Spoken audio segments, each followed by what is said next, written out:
agora há pouco, pedindo para a gente tentar perceber melhor o momento que a gente estava vivendo. As casas, os centros, as casas religiosas de uma forma geral, isso não é privilégio do Espiritismo, né? Mas as casas religiosas, de uma forma geral, elas têm momentos, situações que não são muitas vezes percebidas. Naquele instante, é como se o teto daqui do céu, o teto do centro, subisse um pouco, tivesse subido um pouco mais. Aqui na frente foi apresentado como se fosse um filme, uma tela, passando imagens. E lá no fundo, sentados em uma arquibancada, diversos espíritos que vieram para assistir o trabalho, para ouvir Luiz, para ouvir o palestrante, para sentir a energia do coração de vocês. Essa talvez seja a parte mais importante que antecede o trabalho propriamente dito. Há um escritor famoso aí, né, que se imortalizou ou escreveu O Pequeno Príncipe e dizer que o essencial é invisível aos olhos.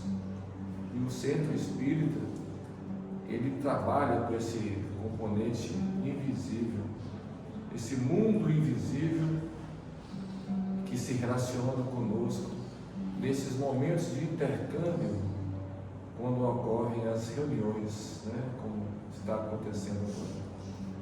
Então, que todos nós possamos estar abertos aos benefícios desse intercâmbio, que nós sejamos capazes de estabelecer uma comunicação com a espiritualidade amiga que nos assiste, que nos ampara, que guia os trabalhadores dessa casa, que inspira e capacita o nosso irmão, que todas as semanas harmoniza os trabalhos, aos irmãos que aqui vêm para suas falas, né?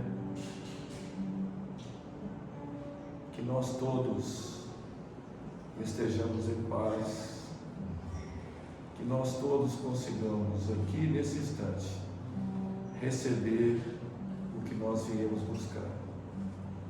Que Deus nos abençoe, nos proteja, nos ampare, que cuide de cada um de nós, que também por alguns instantes nós elevemos os nossos pensamentos às nossas casas, onde estão ali aqueles que convivem conosco, que todos eles possam também receber nesse instante esse carinho com o qual a espiritualidade nos envolve a todos. Que Deus esteja conosco, que tudo transcorra segundo a sua vontade, Senhor. Que assim seja. Boa tarde a todos. Sejam todos muito bem-vindos. Acho que essa é uma cena muito comum, vocês me verem chorando. E é uma cena porque, de alguma forma, o meu trabalho ele não é material. O meu trabalho ele é espiritual. E por vezes eu ali estou sentindo e tentando transmitir isso para cada um. E é difícil às vezes controlar. É muito mais um transbordar. E não de tristeza, de dor, mas é um transbordar de alegria. Quero agradecer por esses momentos, pela casa, por cada um de vocês que fazem parte desses momentos de minha vida. Yasmin. Boa tarde, gente. Boa tarde. A imagem da explosão ficou na minha tela mental, agora eu tô nervosa.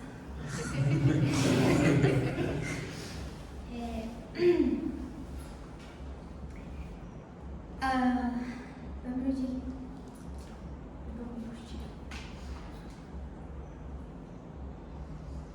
ideia de hoje é a gente falar sobre a caridade como o caminho para a cura espiritual. E a gente vai ver, no decorrer dos textos que eu separei, para a gente ler um pouco hoje, que esse amor que transborda é o principal ingrediente, é o principal motor, é a principal engrenagem, é o princípio que a gente precisa buscar. É esse amor que transborda. Não existe caridade, não existe cura espiritual sem esse transbordar. Sem a gente conseguir se elevar e desta elevação que a gente vai alcançar, a gente transbordar ao outro. A gente conseguir transmitir de nós. Porque seria muito egoísmo a gente manter esse amor só dentro de nós, só dentro dos nossos corações. Então, por isso um pouco de emoção também. Mas vamos lá. Então, cura espiritual. O que a gente imagina de cura espiritual? O que seria essa cura que a gente busca aqui? Lembrando que vocês conversam comigo, gente, vocês não me deixam conversando sozinha, não? Por favor. O que é essa cura espiritual? Vamos? Dou-lhe uma, dou-lhe duas. Todos nós viemos aqui em busca de algo. Pode falar, Tia. Bom, minha humilde conceituação sobre cura espiritual. A cura espiritual é um merecimento da equipe espiritual em relação à espiritualidade, até a gente alcançar, né, intimamente o nosso merecimento e a espiritualidade nos auxiliar a alcançar nossos objetivos. Alcançar nossos objetivos. Ótima frase. cura. Ótima frase. E o que seriam esses objetivos? Seria reforma íntima, primeiro. A reforma íntima, primeiramente. Então, estamos todos no mesmo patamar de ideia. Nós viemos buscar reforma íntima. Nós viemos buscar a nossa melhoria espiritual, a nossa melhoria para que atingimos a cura espiritual, para que avancemos na escala evolutiva e um dia chegamos a espíritos puros. Todo mundo concorda com isso ou alguém discorda? Sim, pode falar. Sim, não, eu discordo. Não? Isso. Lembrando que aqui, nessa jornada encarnatória, a gente passa por lições que a gente não aprende, é que nem passar de ano, a gente vai ter que repetir, até aprender, né? Até nós chegarmos no apogeu espiritual e assim, o objetivo da cura. Ou seja, o planeta Terra, nós não estamos aqui de férias, né? Nós estamos aqui para alcançar a almejada cura espiritual. Então, estamos aqui para alcançar a nossa cura espiritual. E se a gente precisa curar algo, significa que algo está meio estragado, está meio defeituoso, né? Ou não? A gente não cura uma coisa que está em perfeito estado, cura? Não cura. Então, está assim, um pouco defeituoso. E Kardec pergunta aos espíritos, na questão 913, o que seriam esses defeitos? O que seriam esses vícios? Ele pergunta assim, dentre os vícios, qual o que se pode considerar radical? Então, dentro dos defeitos que a gente tem, dos problemas que a gente tem, qual que é o pior? Qual que é, assim, o mais abominável? E os espíritos nos respondem. Já o dissemos inúmeras vezes. Veja que ele já perguntou várias vezes. Estamos na questão 913. Então, eles já responderam várias vezes. E a resposta é sempre a mesma. O egoísmo. Dele deriva todo o mal. Estudai todos os vícios e vereis que no fundo de todos há o egoísmo. Por mais que luteis contra eles, não conseguireis extirpá-los, enquanto não atacardes o mal pela raiz, enquanto não lhe houverdes destruído a causa. Que todos os vossos esforços tendam, pois, para esse fim, porque aí é que está a verdadeira chaga da sociedade. Quem quiser aproximar-se da perfeição moral, já nesta vida deve extirpar do seu coração todo sentimento de egoísmo, pois o egoísmo é incompatível com a justiça, o amor e a caridade. Ele neutraliza todas as outras qualidades. E na questão seguinte ele pergunta: fundando-se o egoísmo no sentimento do interesse pessoal, parece bem difícil extirpá-lo inteiramente do coração do homem. Chegar-se a isso? E os espíritos respondem: à medida que o homem se esclarece sobre as coisas espirituais, passam a dar menos valor às coisas materiais. Além disso, é preciso que se reformem as instituições humanas, que o entretêm e excitam. Isso depende da educação. O que os espíritos querem nos dizer com isso? Que o egoísmo é a raiz de todo mal. E a gente pensa assim: mas é difícil eu não pensar em mim, só pensar nos outros. E o amor próprio? O amor próprio não é cuidar de si? Como é que eu deixo de cuidar de mim para cuidar só do outro? Já pararam para perguntar isso? Todo mundo tem que ter um pouquinho de egoísmo, não? Não é natural a gente ter um pouquinho de egoísmo? Mas aí é auto-amor, não é egoísmo. Auto-amor. Egoísmo é uma coisa, egocentrismo é outra. Então, mas aqui a gente está falando do egoísmo. Não seria um pouco de egoísmo a gente pensar na gente? A gente cuidar da gente? Sabe quando você está cansado, assim, muito cansado, muito carregado, aí alguém chega te pedindo ajuda, aí você fala assim: não vou, porque hoje eu estou cansado. Isso é egoísmo ou isso é auto-amor? É cansaço. É cansaço. É cansaço. É cansaço mesmo? A gente vai entender que o que os espíritos querem nos dizer: não é impossível extirpar o egoísmo, doar-se completamente, inteiramente ao outro. Mas, para que isso aconteça, nós precisamos chegar a uma certa escala evolutiva, a um certo grau evolutivo. Hoje nós ensaiamos, nós treinamos, nós tentamos, às vezes falhamos, às vezes conseguimos. E essa é a ideia da vida. Tentar, tentar, tentar, até conseguir. Treinar, treinar, treinar para fazer o jogo efetivo. É uma caminhada. Então, do que a gente vai falar aqui hoje, não esperemos entrar na sala, ser transformados com uma simples imposição de mãos e sair daqui espíritos perfeitos. É uma caminhada, é uma trajetória que a gente vai passando. Impossível chegar nesse ponto? Não, não é impossível. É totalmente possível, porque nós fomos criados para isso, criados para chegar até esse ponto, mas que é gradativo, devagar. Uma das coisas mais importantes da caridade, quando a gente vai falar sobre a caridade, a prática da caridade, é o auto-amor, o auto-perdão e a auto-caridade. A gente fala muito sobre fazer caridade aos outros, cuidar dos outros, cuidar dos problemas dos outros, cuidar das dificuldades dos outros, mas a gente esquece muito das nossas necessidades, de cuidar de nós mesmos. Um médico doente não consegue curar um paciente doente. É preciso de um médico são para cuidar de um paciente doente. Então não adianta você doente, caindo aos pedaços, querer cuidar de alguém. É preciso também cuidar de si. Então tudo que a gente for falando aqui sobre a caridade, os comentários dos espíritos sobre este tema, que a gente coloque também na balança fazer para si, cuidar de si, não só do outro. Porque a gente prega muito a caridade ao outro, principalmente a caridade material, de doar ao outro. Logo a gente começa a campanha de Natal, pedindo doações para a gente poder fazer as nossas festas de Natal, fazer as cestas de final de ano. E isso é muito comum, todo final de ano, todas as instituições, acredito eu, religiosas fazem esse movimento. Então a gente envolve muito nisso.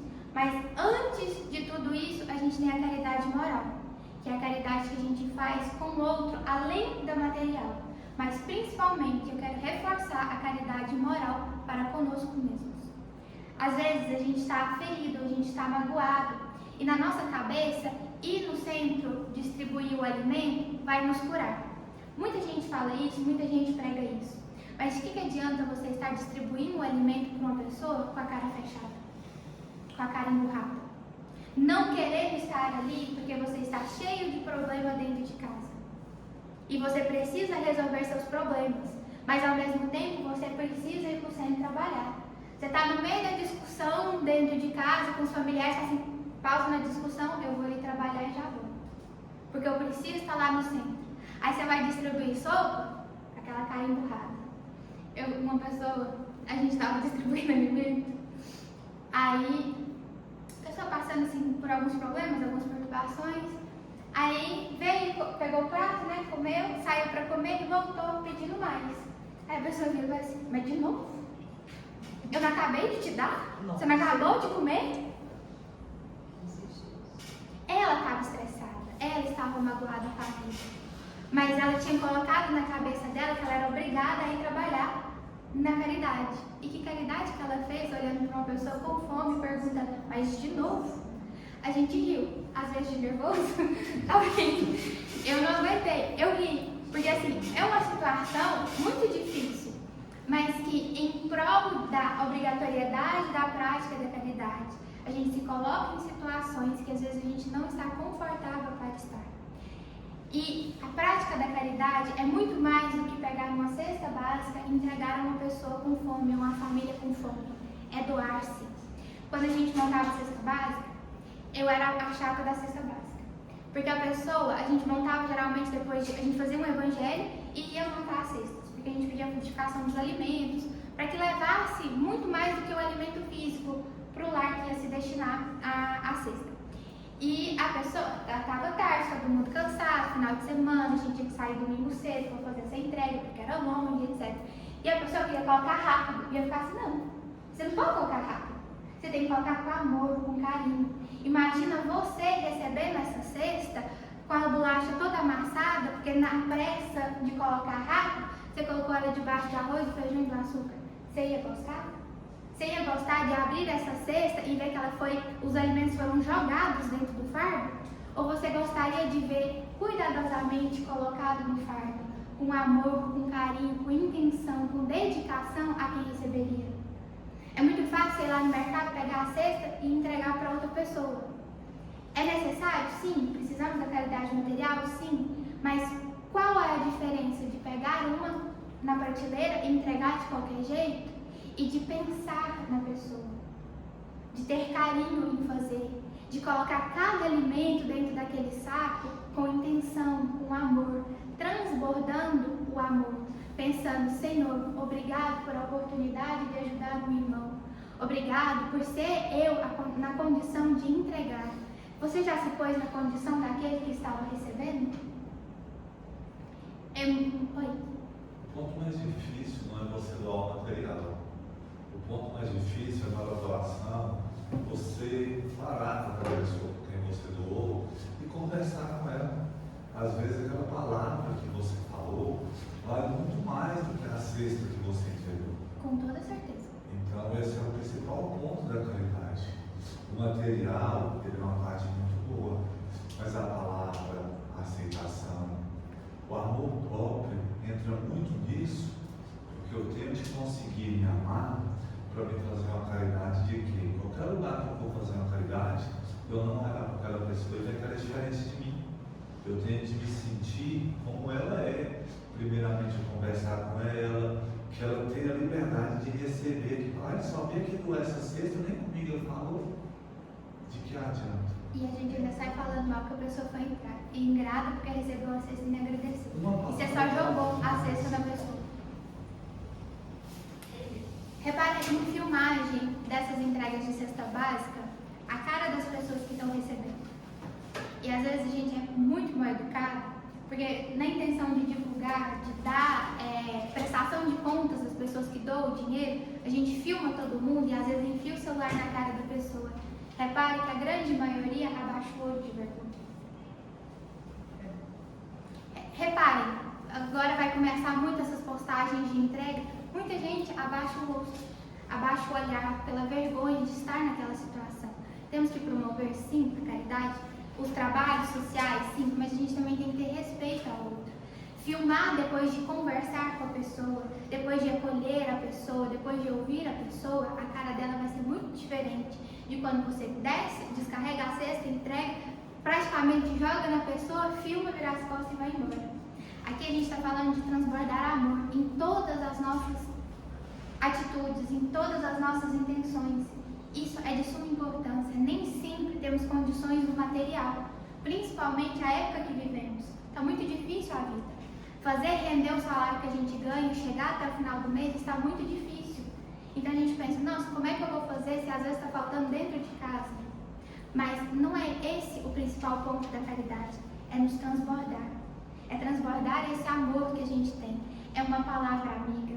Às vezes a gente costuma conviver com praticamente todo mundo aqui, se vê todos os sábados.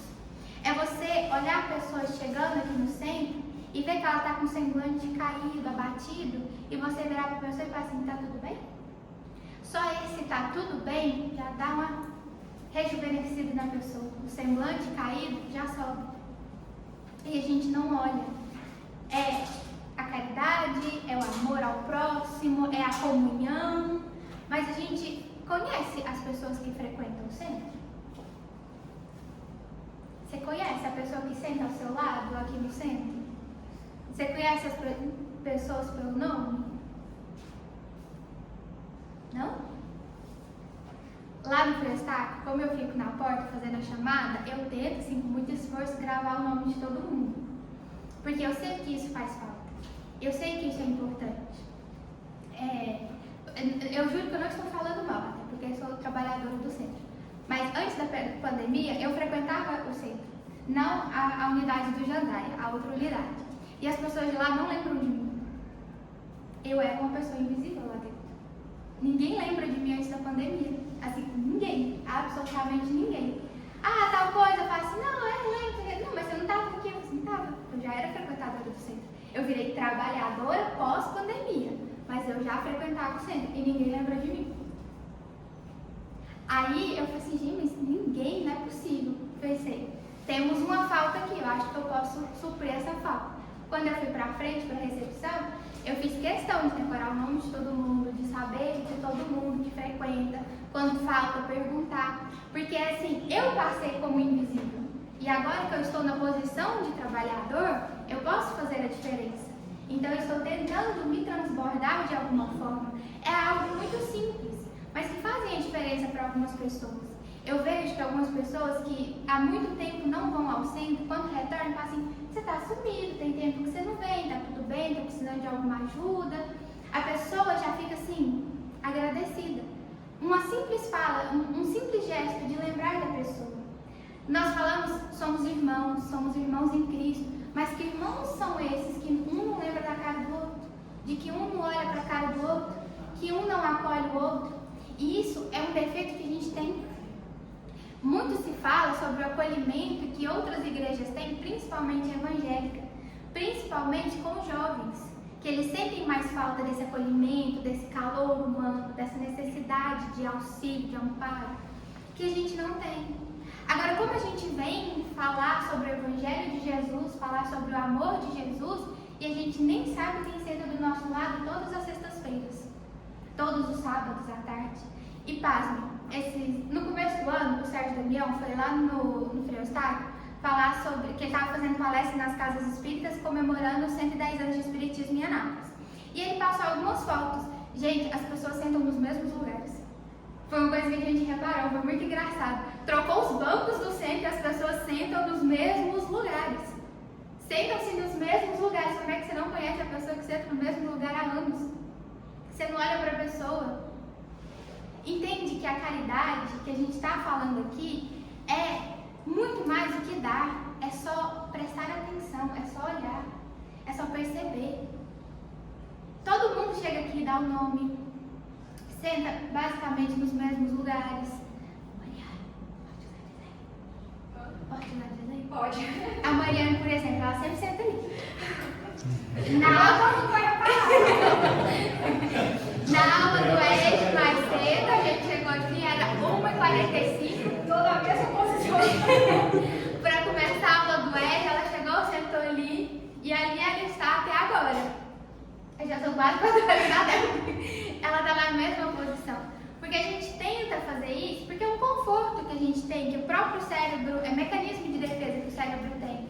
Então, faz. Sim, só um pouquinho de esforço para olhar para o lado, para perguntar se está bem, se está tudo bem. Oi, você veio aqui também? Nossa, eu também, muito tempo que você é espírita? Ah, pouco, muito, talvez, quem sabe? Gente, é algo tão simples, tão tranquilo, tão fácil da gente fazer e que fortalece ainda mais os nossos laços de união, que fortalece ainda mais nós enquanto comunidade. E é tão necessário. Pensa, você chegar aqui e a pessoa vai assim: oi, tudo bem? Lembro de você semana passada. Você vai gostar, ainda mais na situação que a gente vive, tão distante uns dos outros. Nós vivemos num mundo onde conversar através de uma tela é mais importante do que conversar olho no olho. Vocês já viram imagens de shows recentemente? É tudo celular, ninguém mais curte nada, ninguém mais vai para apreciar. Todo mundo quer ver depois, ver acelerado. E a gente vai fazer isso aqui, no lugar de comunhão, no lugar de amor, onde se prega o amor do Cristo.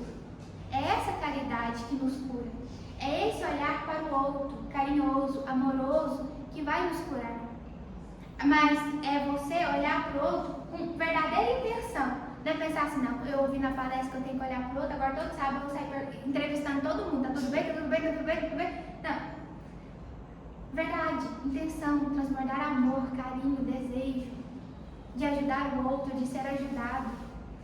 A verdadeira caridade, tal qual entendia Jesus, questão 888 do Livro dos Espíritos. Qual o verdadeiro sentido da palavra caridade? Tal como Jesus a entendia: benevolência para com todos, indulgência para com as imperfeições dos outros e perdão das ofensas. Todo mundo tem essa questão decorada. O que é benevolência? Não? Querer e fazer o bem a todos, de modo ativo, padrão de trato cotidiano. Benevolência significa ser bom com o outro todos os dias, com raiva, estressado, porque a gente disfarça bem, menos quando está estressado, está com raiva. Nesses momentos a gente mostra o nosso verdadeiro eu, e até nesses momentos a gente precisa tratar as pessoas bem. Esse é o sentido da benevolência para com todos. Indulgência: olhar o outro com compreensão, sem expor, sem humilhar, lembrando que também precisamos da indulgência. Aí eu gosto muito da frase que me veio: é o freio da língua e do julgamento. Essa eu não pratico mais assim de jeito nenhum. Eu ajudo a pessoa, eu critico antes. Eu falo com o André, para quem sabe, o André é meu marido, fala assim: olha lá, moço, eu sabia que ia dar isso. Eu visei. A frase que eu mais gosto de falar: eu visei. Vamos lá, né? Tem que ajudar, a gente tem que fazer alguma coisa pela pessoa. Mas eu critico. Aí a pessoa fala uma palavra ruim pra você, você quer revidar. Tem um texto, aí tá na Revista Espírita, de São Vicente, que ele fala assim, que a verdadeira caridade é ouvir uma palavra de julgamento e se fazer surdo neste momento. Você foi julgado. Sabe quando a gente está meditando, praticando a meditação, que eles falam assim: se o pensamento chegar, deixa ele ir. Se o julgamento vir, deixa ele ir. Não se importe com isso. Essa é a verdadeira caridade, a verdadeira indulgência para com o outro. É você receber uma palavra crítica, dura, que você sabe que a pessoa está fazendo para te implicar, está fazendo ali para te destruir, e você deixar aquilo passar por você. Porque às vezes fala muito mais sobre o outro do que sobre nós. Essa é a verdadeira indulgência, a gente controlar a língua. Porque a gente pode até não falar com o colega, mas a gente chega pro amigo e fala assim: não, mas você viu fulano? Olha o que o fulano falou pra mim. Então você acredita numa coisa dessa? E aí a gente, desabafa, lava a alma. Que a gente que a gente consiga fazer isso. E o perdão, que é renunciar ao rancor, à revanche, reparando quando possível e retribuindo o mal com o bem, sem humilhar. Difícil praticar essas três coisas. E a gente fala muito sobre perdão, e esquece da benevolência, da indulgência, que são muito mais fáceis de ser praticados do que o perdão, minha opinião. Apesar que a indulgência eu tô devendo, assim. A minha lista, meu déficit na indulgência é bem grande. Mas essa é a verdadeira caridade. É essa caridade que vai nos curar. Não é dar o material. É ser benevolente, é ser indulgente e é tentar perdoar. Essa é a caridade que nos cura. Essa é a caridade que nos eleva. É essa a caridade. São Vicente de Paulo, na questão 888A, ele faz um comentário muito lindo que eu quero ler acabe meu tempo. A questão em si, a 888A diz: então reproveis a esmola? Os espíritos respondem: não é a esmola que é reprovável, mas a maneira pela qual habitualmente é dada. O homem de bem que compreende a caridade segundo Jesus vai ao encontro do infeliz, sem esperar que este lhe estenda a mão. Comentário de São Vicente: a verdadeira caridade é sempre boa e benevolente. Está tanto na maneira por que é dada, quanto no ato em si. Então não é só o ato de dar, de pegar a cesta e levar até alguém, por exemplo. Comprar um presente e dar para uma criança na nossa festa de Natal no final do ano. É a maneira com que se faz isso. Você faz isso porque você tem que cumprir a cartilha do centro, porque você participa do centro. Todo final de ano tem esse trabalho e você precisa participar porque você é integrante do centro.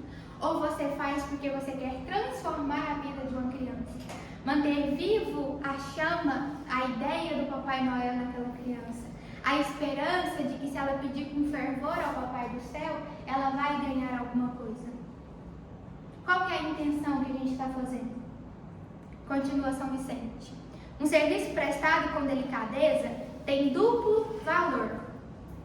Qual que era o valor da pessoa que estava dando comida, virou para o outro e falou assim: mas de novo? Cadê a delicadeza? Cadê a sensibilidade? Não seria muito mais bonito ela falar: você quer comer mais? Que bom, tá gostosa a comida, não tá? Vem aqui que eu vou colocar mais para você. Esse tanto tá bom? Ou você quer que coloque um pouco mais? Essa é a delicadeza no serviço. Se o for com arrogância, a necessidade pode obrigar quem o recebe a aceitá-lo, mas o seu coração pouco se comoverá. Como ficou o coração da pessoa que foi pedir a comida de novo e foi maltratada? Você acha que ela estava feliz e agradecida? Você acha que ela estava vibrando energias positivas para te alcançar e te curar? Ou era mais uma energia de ódio, de raiva, de rancor, de humilhação? Quem é que tem condições de pedir coisas para os outros? E pede sem preocupação. Ah, tem uma campanha lá no centro, fulano, você pode ajudar? Você pode comprar essa rifa? A gente está fazendo uma rifa lá no centro, não sei o quê. Ninguém aqui tem vergonha de fazer, tem? Não, é para ajudar o centro, todo mundo faz, não faz? E quando é para si? E quando você está num momento de necessidade, você precisa pedir ajuda para o outro. A gente não fica envergonhado? A gente não fica pensando assim: ah, não sei, talvez. Ninguém gosta de pedir para si. É muito mais fácil pedir para o outro. Então coloque-se na situação do outro que está pedindo, que está recebendo. Ele não está feliz de estar naquela situação. Com certeza ele não está. E a gente ainda vai humilhar a pessoa? Então a gente tem que tomar muito cuidado. Porque às vezes, mas eu não falei nada, eu não falei palavra nenhuma. Mas e o ato de jogar uma coisa na pessoa? De entregar de cara feia? De entregar, virar as costas e ir embora? Isso não é humilhar? Pode fazer uma incógnita agora.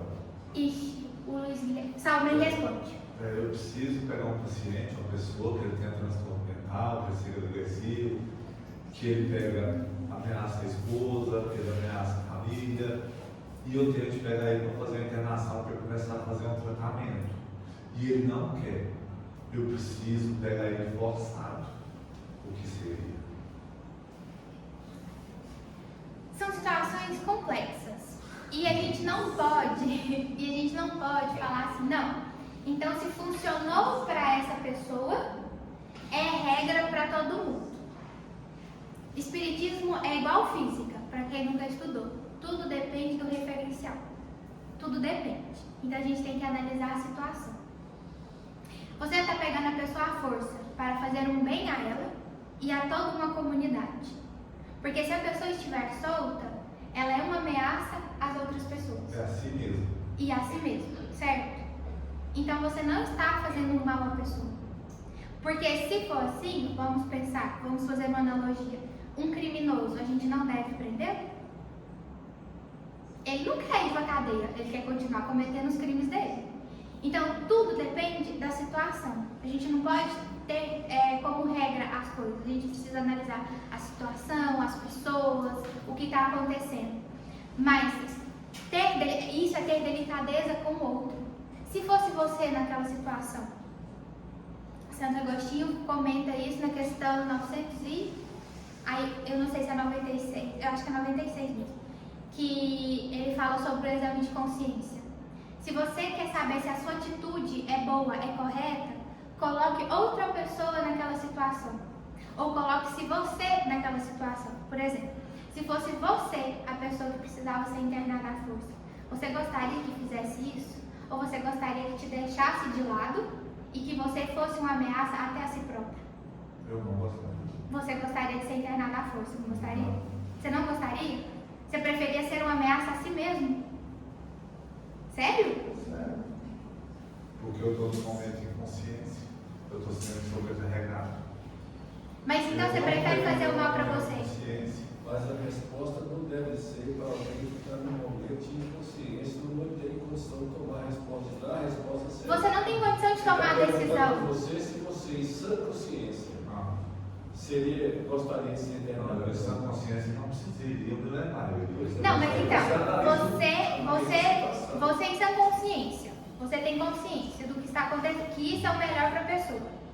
E ela não consegue tomar essa decisão. Você não gostaria que alguém tomasse essa decisão por você? Eu iria por isso espontânea vontade. Mas você não tem domínio das suas consciências. Como é que você vai? Por isso que eu estou te falando, a pessoa, quando ela não está consciente, ela não quer. Mas ela é um risco. Mesmo assim própria. Mas então a gente não pode prender ninguém pelo seu pensamento. O SAMU da sirene, ele sai correndo. Igual já aconteceu hoje. E depois eu te contando um caso, que já quando eu trabalho com isso, entendeu? Aconteceu um caso disso hoje, sempre acontece comigo, é o que eu mais tento fazer. Eu viajo com pessoas que no momento não querem se recuperar. Mas a pessoa não tem consciência. Ela não domina as suas faculdades. E quando ela dominar, provavelmente ela vai querer ser ajudada. Ninguém quer ser deixado à deriva. Nesse caso aí é um mal necessário. É um mal necessário. Ninguém quer ser deixado à deriva. Deixa eu só compartilhar aqui uma experiência particular. Meu enteado, não é segredo para ninguém, ele é adicto. E nós tivemos que interná-lo de uma forma compulsória, porque ele estava colocando em risco a própria vida. Ele queria ir? Não. Depois ele agradeceu.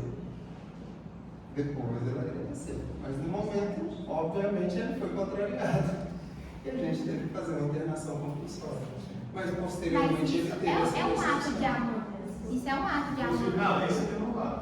Exato. É um ato de amor você cuidar da pessoa quando ela não tem condições de cuidar de si mesma.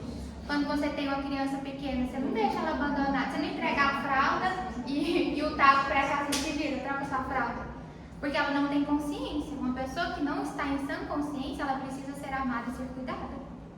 Bom, minha opinião. Continuando. Lembrai-vos também de que a ostentação aos olhos de Deus tira o mérito do benefício, disse Jesus, que a vossa mão esquerda ignore o que der a vossa mão direita. Com isso, ele vos ensina a não macular a caridade com orgulho. É preciso distinguir a esmola propriamente dita da beneficência. Nem sempre o mais necessitado é o que pede. Quantas vezes o mais necessitado é nós que estamos doando? O temor de uma humilhação detém o verdadeiro pobre que muitas vezes sofre sem se queixar. É a esse que o homem verdadeiramente humano sabe ir procurar sem ostentação.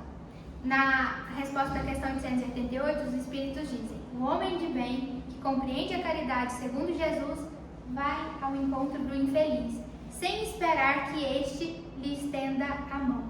Vai ao encontro do infeliz, vê a necessidade do outro e se coloca à disposição de ajudá-lo, de auxiliá-lo. Quantas vezes a gente vê alguém passando por uma necessidade, ela não tem condições de pedir ou não tem coragem de pedir, mas você vê que ela está precisando e você não oferece auxílio. Ah, mas fulano não pediu, não vou me intrometer. Sim ou não? Não é senso comum? Ah, fulano não pediu, eu não vou me intrometer. Mas a gente pode, com delicadeza, com amor, chegar para a pessoa e falar assim: posso te ajudar com alguma coisa? Quantas vezes a gente oferece ajuda no nosso dia a dia, para as pessoas que estão à nossa volta? Amai-vos uns aos outros. Essa é toda a lei divina, mediante a qual Deus governa os mundos. O amor é a lei de atração para os seres vivos e organizados. A atração é a lei de amor para a matéria inorgânica. Não ouvideis jamais que o Espírito, qualquer que seja o grau de seu adiantamento, sua situação como reencarnado ou na erraticidade, está sempre colocado entre um superior que o guia e o aperfeiçoa e um inferior para o qual tem que cumprir esse mesmo dever. De novo, isso é muito importante.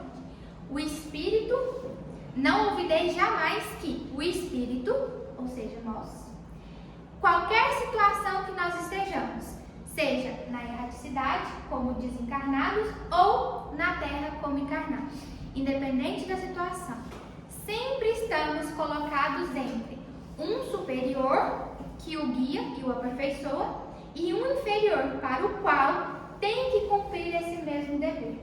Então, nós muito falamos do nosso mentor espiritual, do nosso guia espiritual, mas nós não paramos para pensar que somos nós guia espiritual de alguém. Ou vocês já pararam para pensar nisso? Que você pode ser guia espiritual de alguém?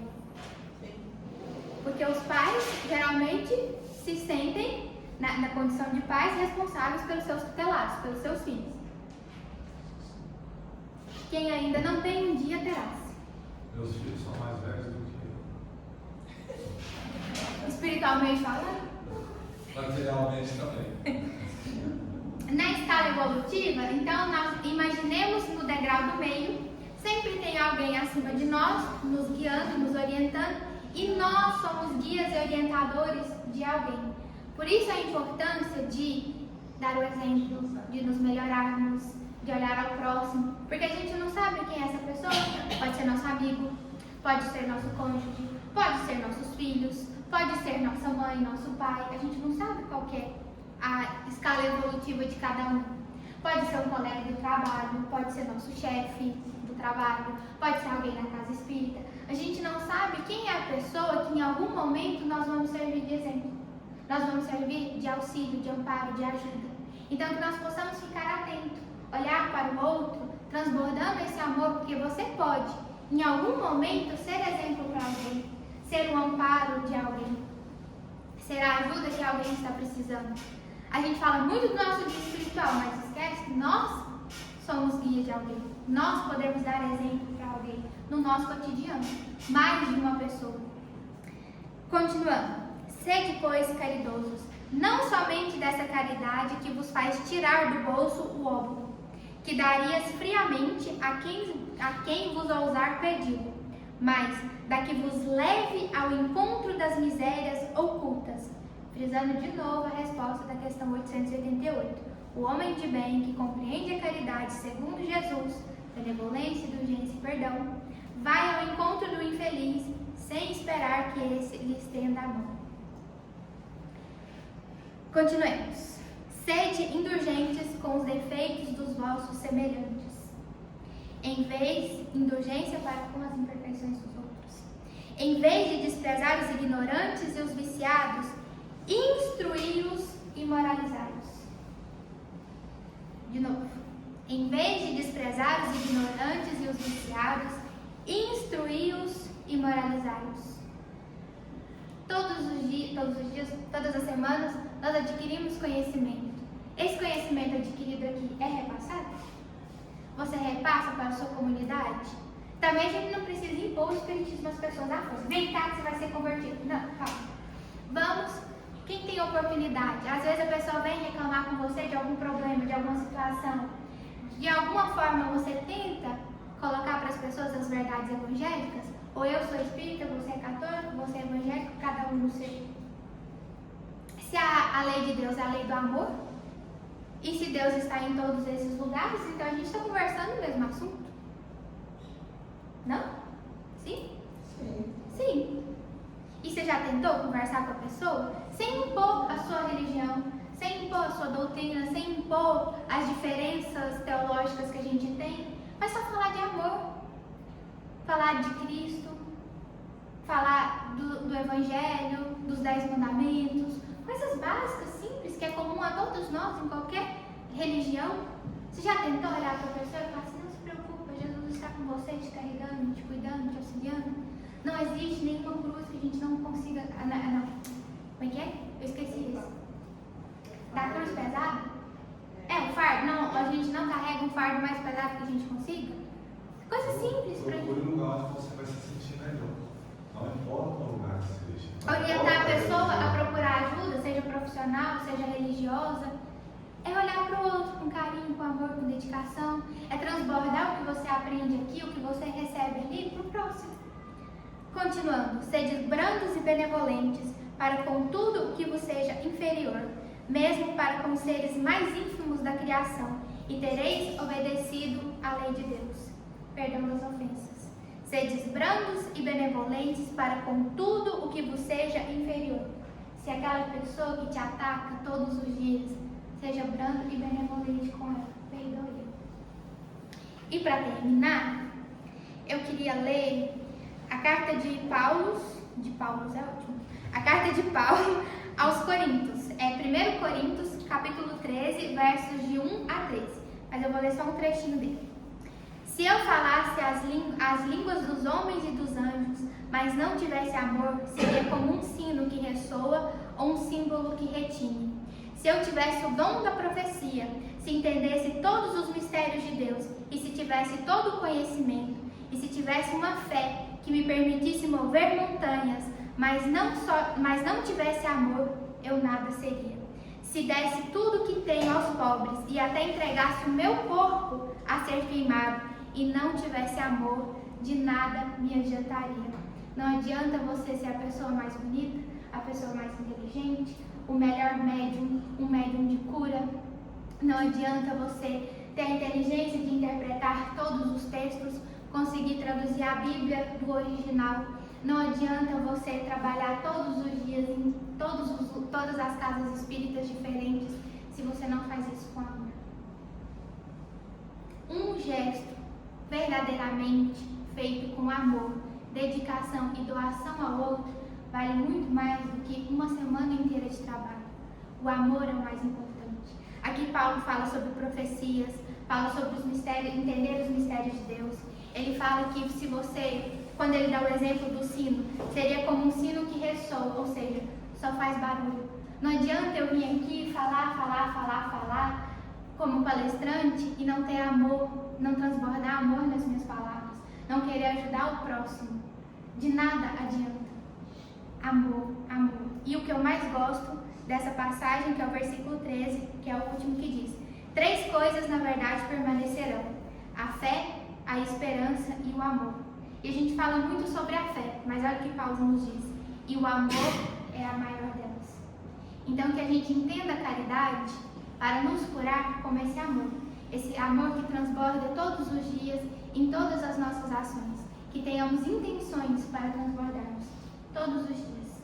Gente, desculpa se eu ofendi alguém, muito obrigada por ter me escutado.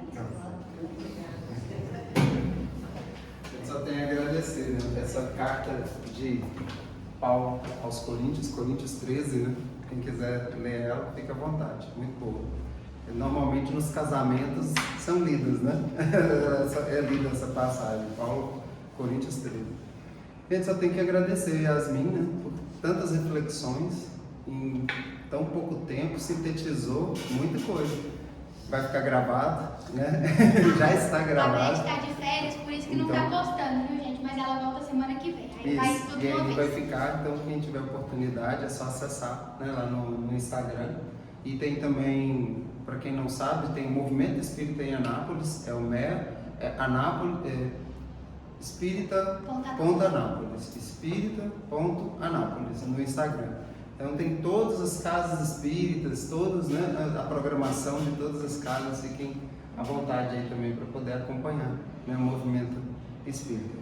Gente, só agradecer, né, a Yasmin e a gente, que a gente possa levar essas reflexões no nosso coração, aproveitar desses momentos de intercâmbio, né, que nós estamos tendo aqui. Pedir para a bandinha fazer a prece, banda, vai fazer a prece para nós e posteriormente os trabalhadores que estiverem, né, à disposição, entrar, por favor.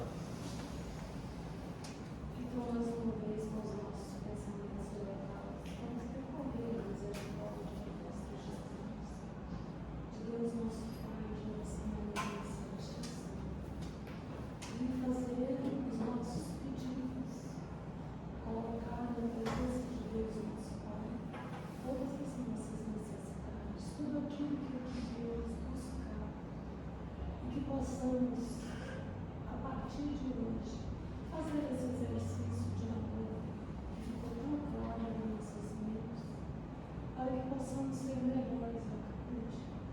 Para tanto, Senhor, te pedimos que ilumines a nossa mente, fortalece a nossa fé, nos dê coragem, sabedoria e lucidez para o enfrentamento das nossas dificuldades do dia a dia. E com a prece que nos ensinaste, Senhor, queremos aqui